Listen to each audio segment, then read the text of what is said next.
ইসলামের ইতিহাস, ঐতিহ্য ও জীবনাদর্শ দর্শকদের সামনে তুলে ধরতে আন্তর্জাতিকভাবে জনপ্রিয় দুটি ইসলামিক ধারাবাহিক মুহাম্মদ সাল্লাল্লাহু আলাইহি সাল্লাম, ফ্লাক্স অব জাস্টিস সিজন 2 এবং ইউসুফ জুলেখা এবার বাংলা ভাষায় ডাবিং করে সম্প্রচারের উদ্যোগ নিয়েছে দেশের বেসরকারি টেলিভিশন চ্যানেল এসএটিভি।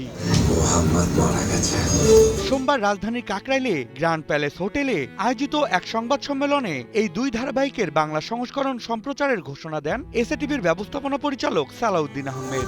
হে আমাদের দয়ালু প্রভু! বাংলা ভাষায় এই দুই জনপ্রিয় ইসলামিক ধারাবাহিক দর্শকদের কাছে ইসলামের ইতিহাস, ঐতিহ্য ও জীবন দর্শনকে আরও সহজ এবং আকর্ষণীয় করে তুলে ধরবে বলে আশা করছেন উপস্থিত অতিথিসহ সংশ্লিষ্টরা। সম্মানিত দর্শকদের অনুরোধের প্রেক্ষিতে পবিত্র কোরআনের সূরা ইউসুফে বর্ণিত ইউসুফ জুলেখা হযরত আলাইহিস সালামের জীবন ও সংগ্রামকে কেন্দ্র করে নির্মিত একটি আবেগঘন ইরানি ধারাবাহিক ইউসুফ জুলেখা সম্প্রচারিত হবে।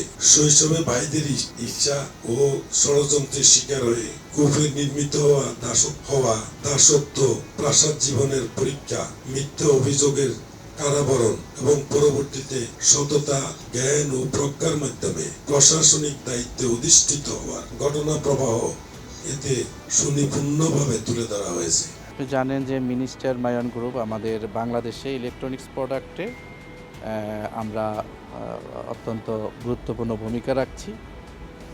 আজকে যে মুহাম্মদ সাল্লাল্লাহু আলাইহি ওয়াসাল্লাম ফ্লাক্স অ্যান্ড জাস্টিস সিজন 2 এবং আমাদের ইউসুফ জুলেখার যে প্রোগ্রাম, এই প্রোগ্রামটাকে নিয়ে আমরা আমাদের পক্ষ থেকে ভবিষ্যতে যদি আরও কোনো এই প্রোগ্রামটা সম্প্রচারের জন্য আরও কোনো যদি সহযোগিতা দরকার মনে করেন, আমরা আপনাদের পাশে আছি এবং এই নিয়ে আমরা কাজ করতে চাই। মুহাম্মদ সাল্লাল্লাহু আলাইহি ওয়াসাল্লাম দ্য ফাইনাল লেগেসি পর্ব, এবং সেটা সমাজকে বিভিন্নভাবে আলোড়ন সৃষ্টি করে এবং এরই ধারাবাহিকতায় আমরা চলা শুরু করছি Muhammad flags of injustice or flags of justice নিয়ে। পরিবার সহ উপভোগের উপযোগী ঐতিহাসিক প্রেক্ষাপট ও নৈতিক শিক্ষামূলক ধারাবাহিক মুহাম্মদ সাল্লাল্লাহু আলাইহি সাল্লাম, ফ্লাক্স অফ জাস্টিস আগামী 13 সেপ্টেম্বর রাত 8টা এবং আবেগঘন ইরানি গল্প নির্ভর জনপ্রিয় ধারাবাহিক ইউসুফ জুলেখা আগামী 30 আগস্ট রাত 8:30 দর্শকরা উপভোগ করতে পারবেন।